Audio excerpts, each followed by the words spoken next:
Anyway, so medical marijuana. So this has been an issue of interest to me. The audience isn't going to admit whether they've smoked or inhaled. So we've got three people. We've got Kylie Quince, who for 18 years was a lecturer at Auckland University. She's just moved to AUT, and she specialised in criminal and adolescent law. We've got Chris Wilkins on the far side there. He's an associate professor from Massey University, and he's a drug researcher working with the Fariki Research Centre. And I heard him on national radio, and he's going to talk about if we did legalise marijuana, how would we distribute it? Because I don't want my corner dairy selling it or my corner booze shop, because we know what happens with those. And the person who probably needs the least introduction is Stephen Childs, who you'll know. He's the chairman of the NZMA. He's a general physician with an interest in respiratory. So, and he's going to start off with a short talk. Each of the speakers is going to give a short talk, and then you've got a chance to ask questions. So it's technically about medical marijuana, but as I was just saying to Stephen and Kylie, I wouldn't be unhappy if Helen Kelly needed inhaled marijuana to help her when she was dying. I don't think any of us would think that was particularly bad. But I don't want my 30-year-old patient with back pain smoking marijuana for the next 70 years, and I don't want the high school kids smoking marijuana. You know, so the medical criminal, the medical legalization thing, sort of, they can run into each other, and I think we just have to have a lot more debate about it. So, Stephen, if we can have you up first, that would be great.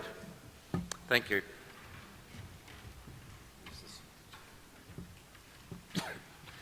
Well, thank you very much, Bruce. I must admit the Director of Clinical Training part of me is thrilled by what the Goodfellow unit is doing, and a lot of the medical education stuff that you're doing is actually first-rate and world-leading, as you pointed out. So well done to the Goodfellow unit for what you do for your education, but also for what you do for this conference as well.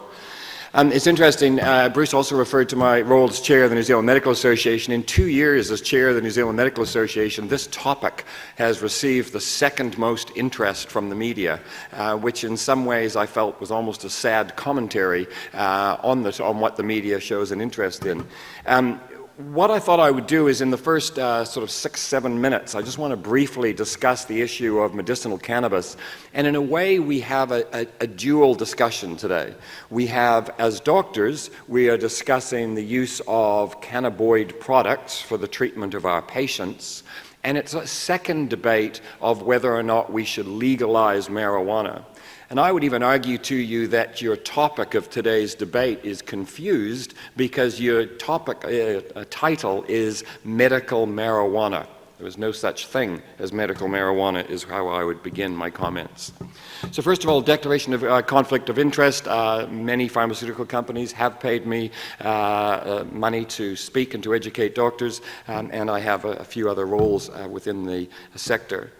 Briefly, just talking about marijuana, it was first discussed and used in a medical capacity in 1840. It was first described, then to treat mental disorders. It was listed in the US Pharmacopoeia, and then, of course, with the federal prohibition of the drug in 1937, it was removed from the Pharmacopoeia and has not been discussed as a medical product since. You know that cannabis-based products are Class B1 controlled drugs, and therefore they must have Ministry of Health approval before they can be prescribed, supplied, or administered under the Drug Regulations Act. That was 1977 is what we're dealing with. And what we're talking about when we're talking about these medications is essentially, this is the chemical compound, the parent chemical compound is on the top there, and as you can see, that chemical compound is turned into two other, primarily turned into two other compounds. One is tetrahydrocannabinol, or THC, and the other product is known as a cannabidiol or CBD products. And you get different plants that have different phenotypes. So some plants will make more THC, other plants will make more CBD, depending on the genetic demonstration of the enzymes that are present. When you're looking at these two main metabolites, if you like, or drugs, THC is a partial agonist. It's a type 1 cannabinoid receptor, and those cannabinoid receptors you can see are widely distributed throughout the body, in the brain, the GI tract, the fat cells, etc., liver, skeletal muscle. CBD has actually a very low affinity for those receptors, doesn't give you the high, and is more an agonist of the serotonin 5-HT1A receptor. It also upregulates adenosine. So THC is generally the one we talk about that gives you the high, and CBD has more serotonin type effects. Now, when we're talking about cannabinoid-based medications, here's just a brief little snapshot of the type of medications that are currently out there. You can get CBD oils, you can get Canador, which is an oral capsule, you can get another oil of a CBD extract, etc., THC, oral cannabis, etc. And so there's a variety of products on the market marketing the THC component or marketing the CBD component. But generally, all of these products can be put into three categories. Category 1 is a pharmaceutical product tested like any pharmaceutical product in which the drug has been isolated, phase 1 trials, phase 2 trials, phase 3 trials, regulated by MedSafe, etc., and that is Group 1. Group 2 is medications that are manufactured in an appropriate manner so that they have a good medical practice or GMP certification in how they were manufactured, may not have gone through the testing of phase 1, 2, and 3 trials, usually have had animal studies to them. So in other words, Group 2 are the medications that we can with great confidence, we can say we know what is in them, but we don't have such great confidence as to say we know what the benefit and the risks are. The Group 3 medications are where we take a plant and we grind it up and we do something with it, basically. So we're not quite sure what's in it, and therefore we can't necessarily know the benefits and risks, and we can't do phase 1 and phase 2 trials, etc., because we've just ground up a plant. So there's basically sort of three different groups of medications we're talking about. Now, I'm going to go through a tiny little bit about the evidence, but first off, we have no evidence on the impact on those under the age of 18, pregnancy, breastfeeding, heavy users, and elderly. Of the 10,700 abstracts of research that have been done on medicinal cannabis, no studies have looked at these groups. The National Academy of Sciences in the US, previously known as the Institute of Medicine, did a major review of this product and produced in January of this year, 2017, a review article in which they reviewed every article published on these products. And they grouped the evidence into evidence in which it was pretty substantial or conclusive, it was moderate, it was limited, or there was no evidence. And they looked at both benefits and they looked at risks. Here's just a very brief little snapshot summary of what they found. So there is fairly good, substantial, or conclusive evidence that cannabinoids are effective for chronic pain in adults. That is primarily neuropathic pain, however. The oral version has pretty good evidence for chemotherapy-induced nausea and vomiting. The oral version has been pretty good shown for the spasticity related to multiple sclerosis. There's moderate evidence to suggest that it helps with short-term sleep and obstructive sleep apnea and in fibromyalgia. There is no or insufficient evidence. In other words, there is either no trial, or there are the odd trial, or is there a conflicting evidence in the trials that it is of any effect in the conditions listed above. Note, epilepsy has had conflicting results on whether it's effective or not. Note that other spasticity due to injury or Parkinson's has not been shown to be effective, etc. For risks, there is moderate evidence that there is no increased risk of lung cancer or ORL cancer so far. Limited evidence that it does increase germ cell tumors, and no or insufficient evidence for the remaining cancers. There is moderate evidence that it does impair learning, memory, and attention. There is substantial evidence that it increases the incidence of schizophrenia. Moderate evidence that it increases mania, depression, suicide, social anxiety disorder, etc. Interestingly enough, there is actually moderate evidence to show that it's effective in the anxiety related to oral presentations. I say no more, basically, at this point. Sativex is the medication that we get the most publicity about. Sativex is a spray. The spray contains 2.7 milligrams per spray of the THC component, 2.5 milligrams per spray of the CBD component, and it's an alcohol-based spray. It is an approved indication for multiple sclerosis, spasticity related to that. It needs a single organ donor specialist endorsement. I didn't know how to put that. It says specialist endorsement, and you are all specialists, so I was struggling to know how to word that in there. So it needs a SOD specialist endorsement, but otherwise can be used as an improved indication. Unapproved indications for Sativex need an application form with, again, another SOD specialist endorsement, and for the specified conditions shown are unapproved indications for which Sativex can be prescribed. Here's some kind of example of what we're talking about. For example, so this is an approved indication. The trials for spasticity and multiple sclerosis, phase 3 placebo-controlled trial, 6 weeks of data, showed that there was a reduction of 0.5 to 0.6 on the 10-point spasticity scale when it was compared to placebo. 40% of those with Sativex were considered a responder, 22% on the placebo were considered a responder. A second phase 3 trial showed no difference between the placebo and the Sativex group, but a withdrawal study on patients who had been on it for 3.6 years and then had it withdrawn showed that those that are withdrawn from Sativex were less likely to relapse than those on placebo. That is the data by which we base the approved indication of Sativex in the spasticity related to multiple sclerosis. Usually it's 0 to 12 sprays is the normal dosing. The average sprays number is 8. Side effects are described as transient dizziness, blurred vision, vertigo, and fatigue. To give you an example of the kind of concentrations reached, if you have 8 sprays of Sativex spray, you would have 21.6 milligrams of THC into your oral mucosa.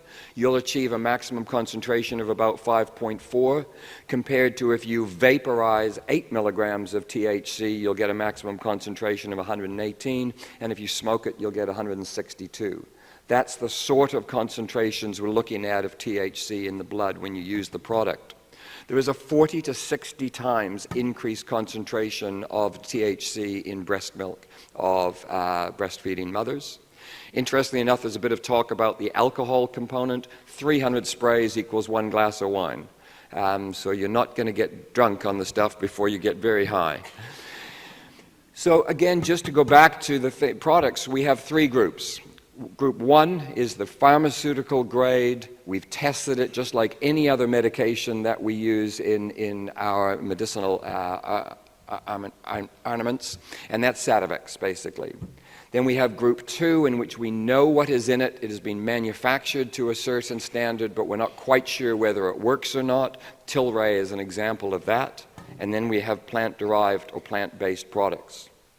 If you wish to prescribe Group 2 products, in other words, we know what's in it, but it hasn't been tested, then it needs an application from an appropriate specialist. It must be manufactured from a company that has a GMP certification. It must have had animal studies to show that it is safe. It must have had a phase 2 or greater study that you demonstrate. You must have close follow-up, and you must show that it has failed other treatments. If you wish to prescribe a Group 3 product, like a plant-derived product, then it must be for a severe or life-threatening illness. It must have specialist oversight with the risk-benefit ratios described, must have a peer review in the application for the product, informed consent from the patient, and you must produce a certificate of analysis to at least say you know what's in it. Just as an interest, by the way, plant derivatives, as you know, 28 states in the U.S. have legalized it for medical conditions. 10% of people in the U.S. state that they only use it for medicinal use. and 46% say that they use it for mixed recreational. Here's the commonest cause of what it's used for. Severe pain is listed, and 90% of people who are using the product are saying that it is for their medical condition. And which brings me to why I think this is a dual debate, really. Chris and Kylie will be talking about the legalization of marijuana, and the topic was medical marijuana today. But we as doctors have been facing for over 130 years the concept between consumer choice and the vulnerable patient. It's for that reason as doctors that we signed up to a code of ethics. And we signed up to a code of ethics that says that we do shared decision-making with our patients to do what is in the best interests of our patients. And therefore, I would ask you what you think. And if we had an audience, or we had audience participation and we had some more time, I'd love to know what the poll of the audience thinks on this one. Do you think as doctors that we should prescribe medications to our patients because it is what our patients would like? Or do you think as a profession we should only endorse a product in which we know the benefits and the risks of that product, and therefore we can give true informed consent to the consumer by our professional acts of being a doctor? I look forward to the conversations and the discussion, and I thank you very much for your time.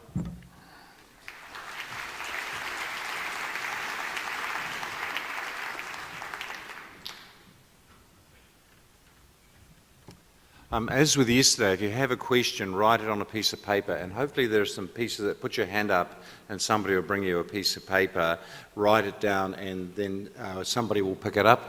Is Kiddes around there? We'll pick it up and do it. So yeah, so Kylie's going to speak next.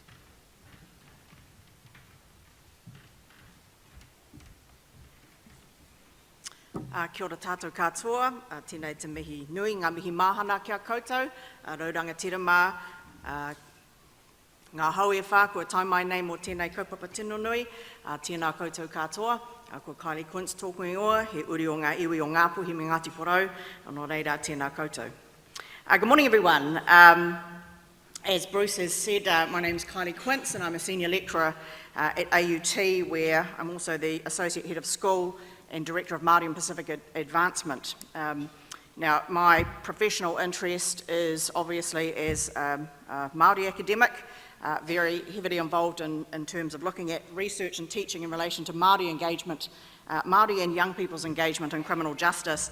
And obviously those are two demographics with significant engagement or involvement with marijuana and other substances, either causative or correlative to their offending behaviours. I'm also a trustee on the New Zealand Drug Foundation, where our central kaupapa is a focus on harm reduction and education rather than criminalisation. Now, as lawyers and medical practitioners, as Stephen has already said, we're not even speaking the same language. I mean, I think I understood about 1% of what you just talked about there, and I think that's a case in point. The rationale underpinning criminalisation doesn't closely fit with the ethics or professional frameworks or assessment that you do as doctors and medical professionals, or those frameworks in which you operate.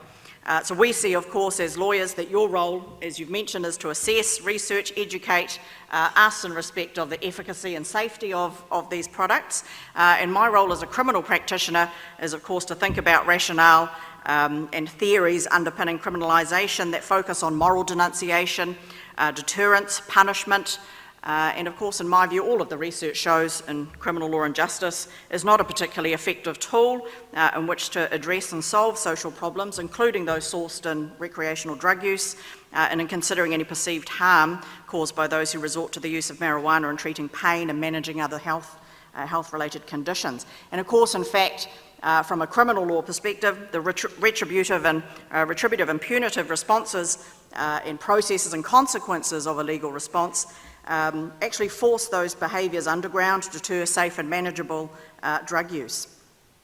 Now, a number of different legal issues arise in the debate over access to medical marijuana, and I agree with Stephen that that's really a red herring term. It's really over marijuana per se.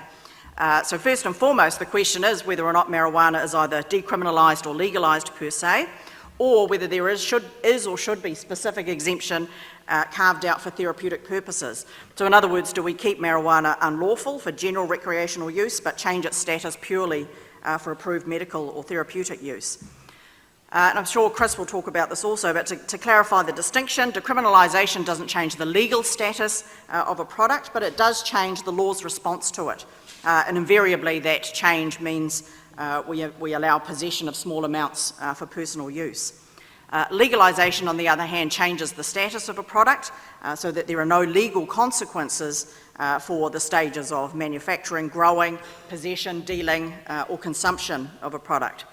And currently in New Zealand we have no formal policy of decriminalisation, but in reality the police do not charge or process citizens apprehended with small amounts of marijuana for personal use, whether for recreational or medical or therapeutic purposes. And that's within their prosecutorial discretion to do so. However, from my perspective it's problematic to do so, because as lawyers of course we would prefer a clear and certain message from Parliament as lawmakers rather than from the police as enforcers of law.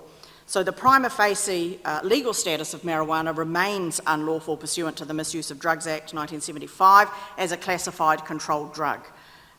So having made those preliminary comments, we're left with the same question, the question of whether the legal status of marijuana for therapeutic purposes should remain as it is. As Stephen's briefly sketched out, the New Zealand law already carves out an exemption for medical marijuana whereby the Ministry or Minister of Health is able to authorise its use on a case-by-case basis upon application by a medical professional on behalf of a patient. And as of February this year, ministerial approval has been delegated to the Ministry of Health to consider those applications. Now, those applications have been few and far between for pharmaceutical-grade marijuana. No applications have been granted for natural leaf-based products, and the Ministry of Health clearly states on its website that it will not grant any or support applications for natural leaf or flower preparations. So as Stephen said, most applications have related to the use of cannabis oil preparations or products such as Sativex. And applications may take three different pathways depending upon the product for which approval is sought, whether it's a pharmaceutical grade product which already has consent for distribution in New Zealand, a pharmaceutical grade product that does not have consent, and then non-pharmaceutical grade products. And different criteria are applied in respect of each of those different pathways.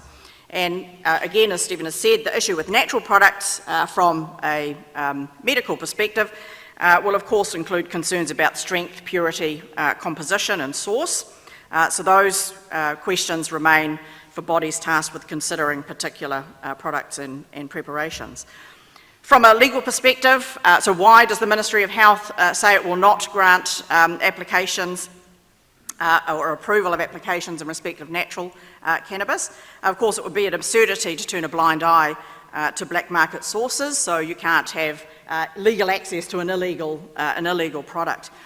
In response to that concern, the Australian Federal Government has recently approved the growing of cannabis for medical or therapeutic use, thereby giving access to natural plants without users having to resort to unlawful sources. In retaining a distinction between medical and recreational use of marijuana, however, there may still be law and order concerns over therapeutic users, for example, being the target of unlawful activity by social consumers, so theft, coercion, blackmail, on-selling, as anecdotally happens in California under their legalisation regime. And of course the abuse of the system for specious medical purposes, stress, presentation anxiety, for example, getting a card so you could have your weekly toke in that respect. In my view, those matters are somewhat inevitable in systems that attempt to restrict access to a substance having regard to a number of variables such as purpose, the qualifying conditions and the manner and form of the product. So this bifurcated response between medical and social use of marijuana raises other issues, such as equality of access to the process by which an exemption may be granted, requiring practitioner support, navigating the bureaucracy of such a process, in my view, is likely to be placed in the too hard basket for citizens from marginalised demographic groups. I mean, anecdotally, from what I see in the media, it would seem that it's middle-class Pākehā people in New Zealand that make these applications. So if we're talking about my whanaunga, my relatives in the remote far north, the remote east coast, there are equality of access arguments, which is something that we need to consider in terms of the law. We also need to be clear about practitioners' legal rights and obligations when approached for support for an application. Is this issue to be deemed analogous to abortion, whereby a practitioner has an ethical or moral right to not be a certifying practitioner, so you can get an exemption from the provision of professional services in some circumstances? And if that's the case, how are patients to be given access to knowledge of supportive practitioners? What are the systems by which that can be enabled? So all of those matters provide a number of serious questions for lawmakers and practitioners. Basically, what are we providing access to, if we're going to provide access? Why? And how? What are the systems by which that should take place? So each of those questions, I think, should be seriously considered in any program of reform, with careful analysis, not only of the medical issues, but also social, economic and cultural consequences of these different pathways or possible choices. So I'll leave Chris to wrap it up. So kia ora.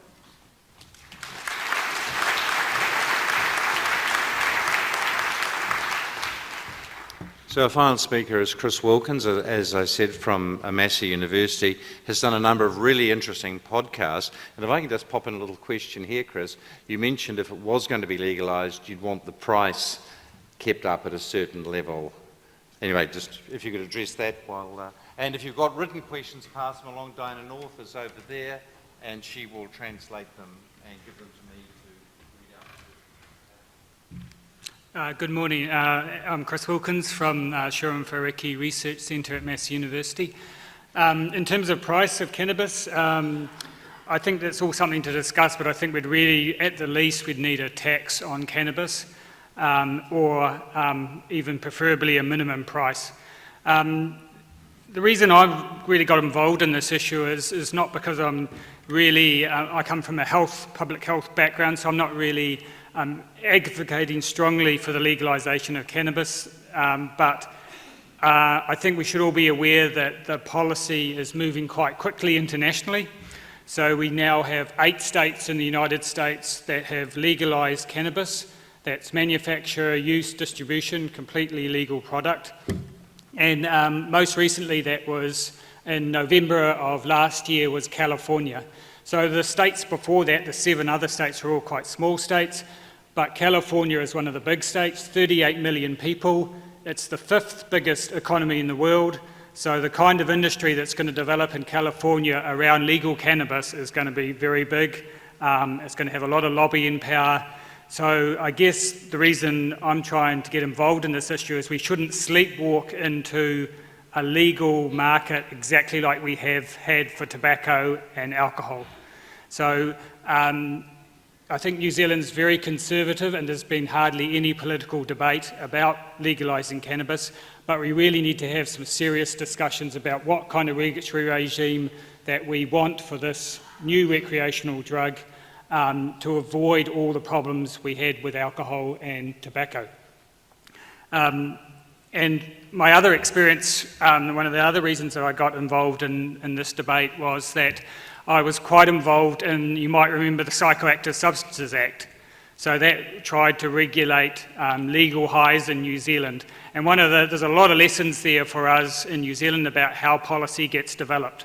So by the time that law was developed and that regime was up and running, there'd hardly been any debate at all from professionals beforehand and academics about what the regulatory regime should look like. So the default setting for politicians tends to be retail, commercial market, because that's what they're most familiar with. And also, if you want to get a bit more cynical, there's a whole lot of special interest groups working behind the scenes who are also interested in a retail, commercial market, because that's where all the money is going to be, and the people that are developing those policy responses have a lot of money invested in it.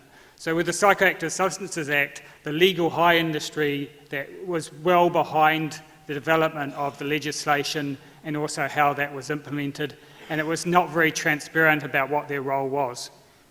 But certainly, if you ask the industry, they want a commercial market. So I think it's really important for us to start thinking about, quite innovatively, about what kind of regulatory regime we need. And it's kind of things like avoiding commercial profit-driven markets. So one of the options that I put forward was a club model or a not-for-profit model where people can get together in a club, they can grow cannabis themselves or they can purchase cannabis, but there's no retail outlets, there's no industry that's always lobbying for reducing laws and regulations, and also you can monitor the price as well, which is another important thing. So I kind of think that very definitely that the debate about recreational cannabis should be quite separate from medicinal cannabis. For me, medicinal cannabis is all about medical science. So doing your clinical trials, finding out if this actually does create a therapeutic benefit to somebody. So I think that's fairly uncontroversial. The only thing I'd say about that is that the evidence base, as we've talked about now, is pretty thin.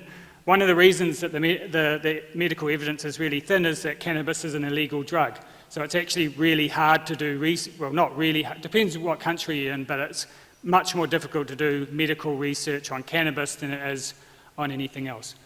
The other thing, in terms of terminal patients, it seems to me it's pretty hard-hearted to say to somebody, we're not going to let you smoke cannabis in that time that you're dying because we think that it's a bad drug for young people. It seems like that's a wrong kind of debate to have, particularly when we're very happy to give them opioids, morphine, which is also a controlled drug as well, and we don't have any problem with that. So it kind of really speaks to a bit of a hang-up about cannabis. So that's the only thing I would say about that. So, I mean, I don't really see why there's so much conservatism when it comes to providing cannabis, even the botanical cannabis, to people who have serious illnesses, if that makes them more comfortable. The other thing is, it seems to me that when you do talk about cannabis, particularly in its botanical form, it seems to me it's more a dietary supplement than a medicine. So with a medicine, we've got those strong evidence requirements in terms of therapeutic benefit, but we actually have a whole lot of other things, dietary supplements, which we're pretty relaxed about letting people have. If they think it helps them, then let's have them have it. So a lot of natural plant-based supplements are available out in the market now, and it seems to me that cannabis could well fit within that. Given that cannabis is non-toxic, so it's not going to hurt anybody, and if we reduce the level of THC, it's actually not that psychoactive. So there's actually a whole lot of CBD-related medicines or dietary supplements around the world that it seems to me there shouldn't be any problem about selling those in New Zealand. And then the other thing that I just wanted to say was about, there's been a really good article that came out in The Lancet a month or so ago about how we can make cannabis safer. So actually the research about what's in cannabis is not as big as you'd think. But one of the increasing findings we're finding is that CBD is very important within cannabis. So the CBD to THC ratio is very important.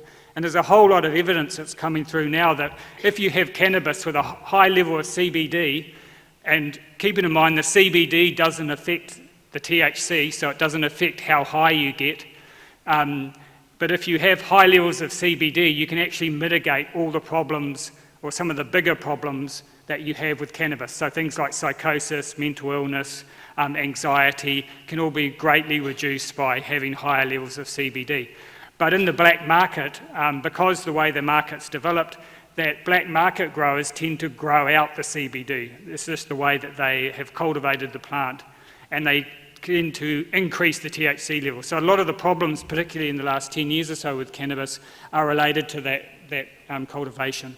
So if we did legalise cannabis, there's opportunities to make cannabis safer in terms of increasing CBD level, but also in terms of smoking, using vaporising, and also bringing in a whole lot of educational and also restrictions on sale, as I talked about. And then the final thing I wanted to say is that keeping in mind that one of the things that's coming through research now that's a really important issue is substitution. So if you legalise cannabis, there could be some really large public health gains in terms of reducing tobacco smoking and reducing heavy alcohol use. So the research is very new, but certainly there's some opportunities there for substitution and some public health gains.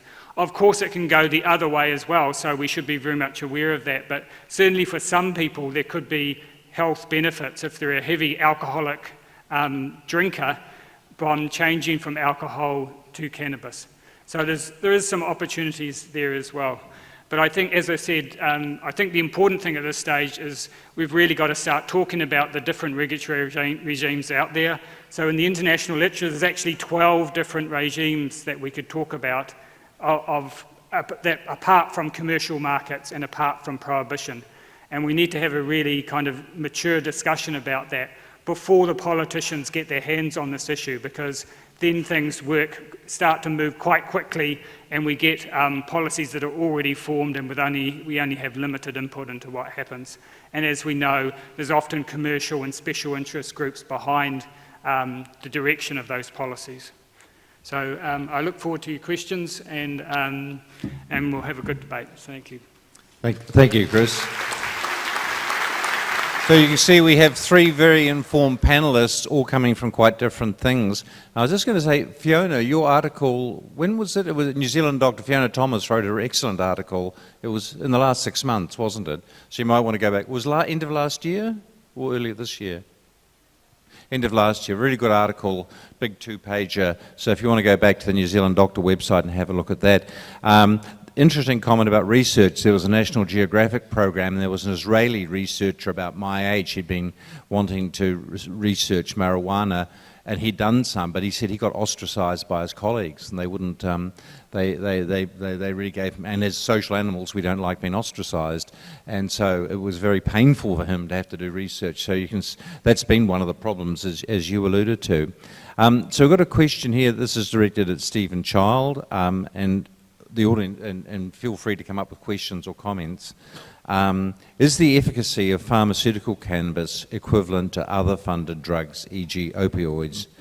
And second question, should Pharmac fund pharmaceutical cannabis, which you might want to make a comment about, Kylie, in terms of Māori? So the first question is, how does it compare to other medications in the class? There has been no head-to-head trial. So the only approved indication for Sativex is spasticity related to multiple sclerosis. And so has other medications such as baclofen been trialed head-to-head against Sativex? The answer is no. But you also saw that the reduction in the spasticity index was only 0.5 to 0.6 on a 10-point scale, and that you had a 22% response rate in placebo. So this is not a major breakthrough product. Kylie or Chris, do you have a comment? Oh, sorry, about the funding by Pharmac, sorry. Do you have a comment about that? Pharmac should be able to fund? Both work. As I mentioned, I think one of the issues I'm not really aware of is the cost of pharmaceutical grade products, but one of the issues we should be concerned about is access and equality for people who are in the categories of people that if we are going to go down the road of saying there should be a therapeutic use exemption, then who is that available to? From a law and order perspective, then there should of course be equality of access so that anyone who fits within those categories has the same access to those products. I'm not sure if it's, you may be aware, Chris, in terms of cost, whether it's as equivalent to what you might get on the market for natural leaf preparations or growing your own. Well, in terms of cost, all I'd say is the pharmaceutical versions of cannabis now are pretty expensive. So that's one of the issues that have come up in the medical debate, that people that say they need cannabis, is they say, well, if I get Sativex, it's like really expensive. Particularly, and it seems kind of a strange thing given that you can grow cannabis in your backyard. The other thing about cannabis, I think also to note is some people talk about cannabis it's got literally hundreds of compounds within cannabis, and they talk about an entourage effect. So when we talk about, say, vitamin C in its pure form, we still say, well, it's better that you eat fruit and vegetables rather than just take vitamin C. And so some people in the medicinal debate say, well, it's the same with cannabis, as they don't want to take a refined version like a pharmaceutical product. A question for me, why not have a psychiatrist on the panel?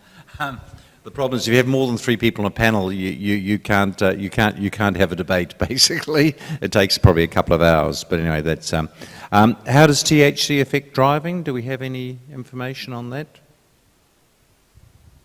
Well, yeah, this is a really important area of, in terms of developing the regulation around cannabis, but I think that generally, kind of just really briefly, the research is that cannabis by itself has a very low risk for, or a moderate risk for driving, but the problem is that cannabis is generally combined with alcohol, which means that the risk is actually greater than just alcohol. So that's the problem here. Do you have any comment on each other's talk? Were there any sort of questions you had? Well, if I can just say, I mean, just to have a debate and really sort of, Chris, you made the comment that THC is the problem, but CBD is fine. As I mentioned, CBD is a partial 1 agonist of a serotonin receptor. Well, serotonin is involved in migraines, irritable bowel syndrome, it's hypertension. There's a whole variety of medical impacts of the serotonin receptors. In fact, we prescribe medications specifically for the serotonin receptor. So CBD is not an inert substance, and a lot of the research you're talking about, we don't know. We don't know, but there's 104 compounds in the medical plant of marijuana, and we don't know what the benefit risk is. That's our bottom line point, basically. So it's interesting, you were saying internationally things are moving very quickly. I mean, it sounds to me, I don't know whether you'd all agree, that actually the social legislation is sort of ahead of the science. Would you go along with that, or with what we know about, with all these different substances and doses and ratio things? Yeah, well, I mean, the other big thing that's going to happen this year is Canada's going to legalise cannabis. So, we're really getting to the stage where we're getting a momentum. I think when you look at the states in the United States, why they legalise cannabis, they're all citizens-initiated referendum. So this was the people just saying, we want cannabis to be legal. And in some ways, I think, as I said, in some ways I think that politicians and other people are a little bit hung up here, and there's a lot of connotations with cannabis, particularly in New Zealand, which have nothing to do with cannabis itself. So, I mean, one of the ways I look at it is that cannabis is in the ballpark as with alcohol and particularly tobacco. We allow tobacco to be legal, and we know that kills people. So, that bringing up the health issue is a little bit kind of, yeah, okay.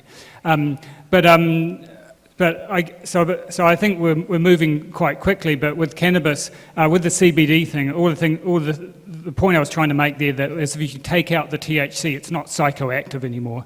So that means it's not covered by the Psychoactive Substances Act, and it wouldn't be covered by the Misuse of Drugs Act. So if you have a product that's just CBD, sure, you can do all the other stuff, but there's no real reason for it to be illegal. But I guess my point was that we're in an audience of doctors, and so when you mentioned about dietary supplements, that was a really good point, because the Medicines Act 1981 defines anything that states that it has therapeutic benefit is a medicine, basically. So trying to bring doctors into the argument of should we legalize marijuana or not means that we need to demonstrate that it has a therapeutic benefit that outweighs the risks so that we can educate our patients. That's the only input that the medical profession has in this. We have a secondary input, which is to minimize harm against vulnerable patients, which is our commitment to the profession. But I guess what many of us object to is the legalization of marijuana and using doctors and the therapeutic effect as the rationale for that is what we struggle with.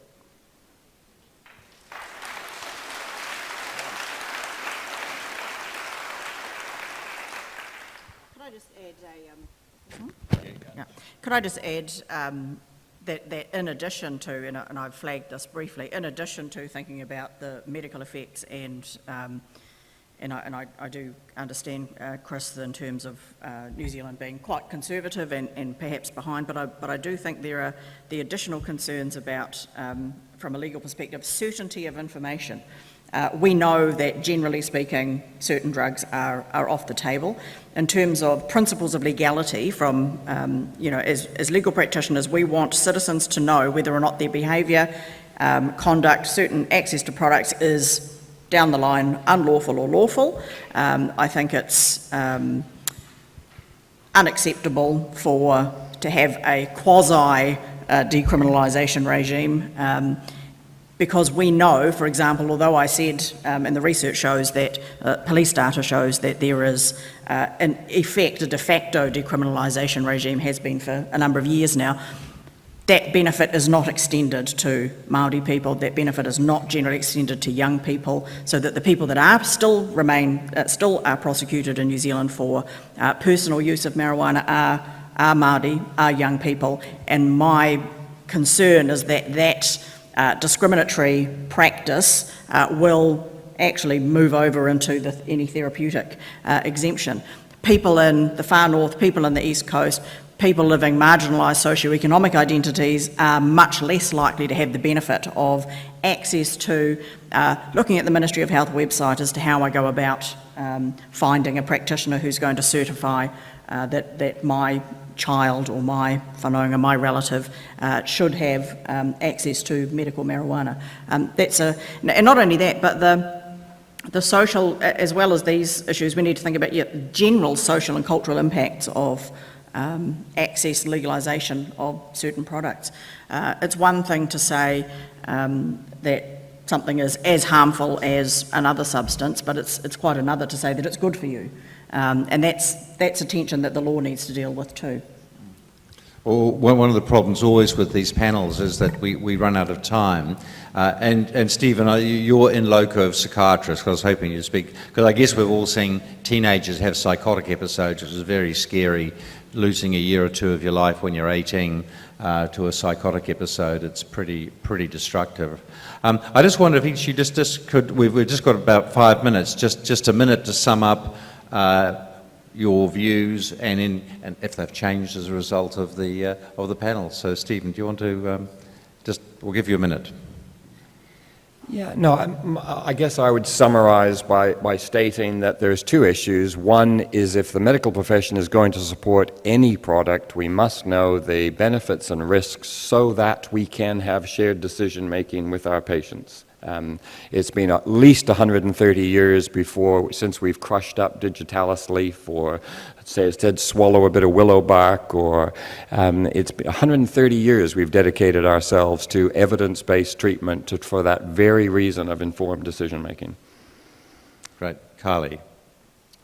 I'd just reiterate what I've said is that, and I think to some extent I sit on the fence because we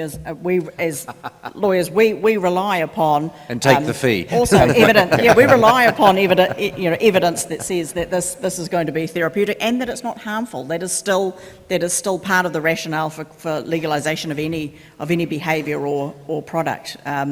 But that also, as Māori, I wouldn't want to be... One of the tensions I find in being a trustee on the New Zealand Drug Foundation is that I was recruited specifically to be a Māori trustee, to represent Māori interests.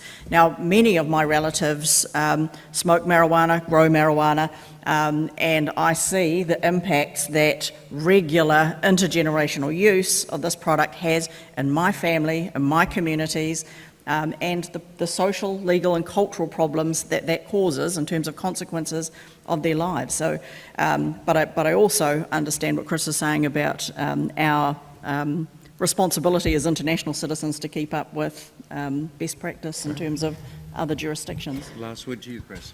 Yeah, all I would say is I totally agree that the debate about medicinal cannabis and recreational should be separate. One's about science and the other's about recreation. I mean, no one says that alcohol and tobacco is good for you. In fact, we actually say the opposite, but we don't make those products illegal. So the standards are different. Also, I think we should talk about dietary supplements as well, that there's, again, low THC cannabis could well fit into that regime. So I think, but I think the main issue that's coming out here is we need to talk about the issue into the future, and we also need to recognise that we've got more psychoactive products than just alcohol and tobacco, and we've got to have some pretty mature debates about that. Okay, well, I'd like to thank the panel for their talk. I think it's been a great discussion. We could go on for a few more hours. Thanks.